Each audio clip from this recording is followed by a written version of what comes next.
Euh, oui, donc alors en off de ce qui sera enregistré, je comprends mieux pourquoi tu parlais pas des centres de loisirs, parce que pour le coup, c'est pas des structures municipales et ils sont gérés par. Ils sont associatifs, ils sont gérés par notre maison de quartier C'est ça. associative. Donc ils font partie du tour de table C'est ça, et puis ce sont mes collègues, ce sont les voilà. parents adhérents de la maison qu'on C'est ça. rencontre tous Donc les... il y a une évidence qu'ils sont dans le projet.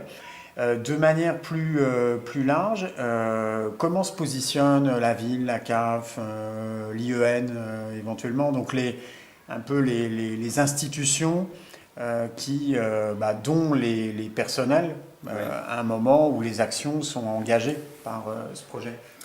Alors, pour ce qui est de la collectivité, aujourd'hui, je crois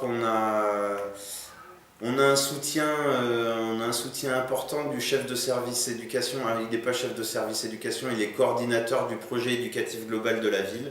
Et c'est lui qui a participé à la conception de ce fameux projet global et qui a imaginé avec son service et puis la validation par les élus, par le conseil municipal, c'est lui qui a imaginé en 2010 ces fameuses coordinations éducatives territoriales qu'il suit encore beaucoup et il vient quasiment à chacune de celles qu'on organise sur le quartier.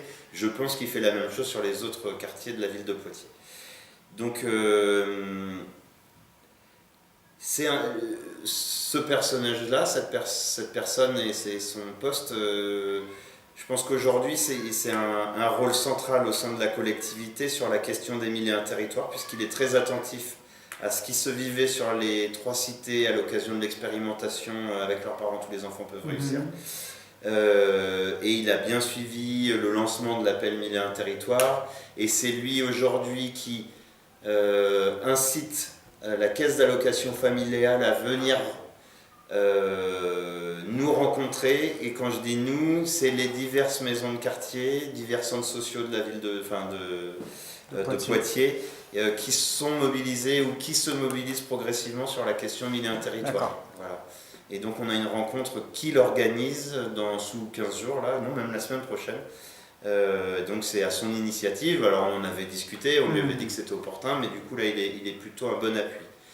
La caisse d'allocation familiale, elle aussi, est très attentive à mon avis, puisqu'on a été tous de façon bilatérale avec la CAF, tous ceux qui se sentent concernés par l'appel mille et un territoire, on a discuté avec nos interlocuteurs de la caisse d'allocation familiale.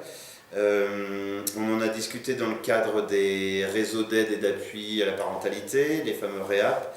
On en a parlé aussi dans le cadre des postes de référents famille, particulièrement parce que chez nous à la maison de la Gibauderie, mille et un territoires s'adosse au secteur famille, à l'accompagnement scolaire qui est coordonné aussi par la référente famille. Et que la coordinatrice, enfin la référente famille participe systématiquement à nos coordinations éducatives territoriales, donc il y a une sorte d'évidence là-dessus. Et du coup, en s'adossant aussi, du coup, notre porte d'entrée c'était les parents de l'accompagnement scolaire, il y a aussi un lien avec le dispositif classe, contrat local d'accompagnement scolaire, qui a une résonance financière au sein de la CAF, au sein de la ville, etc.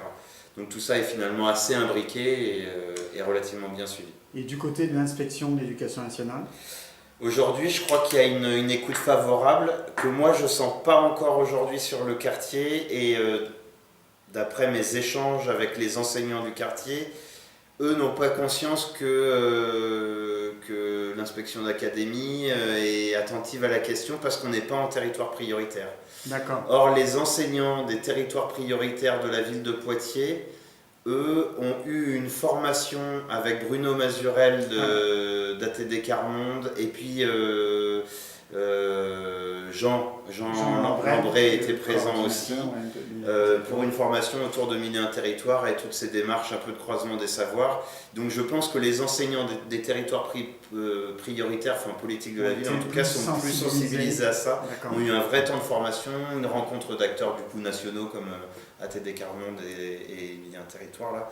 Du coup je pense qu'il y a une culture qui est en train de grandir dans ces espaces-là, peut-être moins fortement qu'ici. Du coup, nous, c'est vraiment la maison de la Gibauderie qui est, on va dire, l'élément, on va dire, propulseur s'il doit naître une culture autour de ces démarches.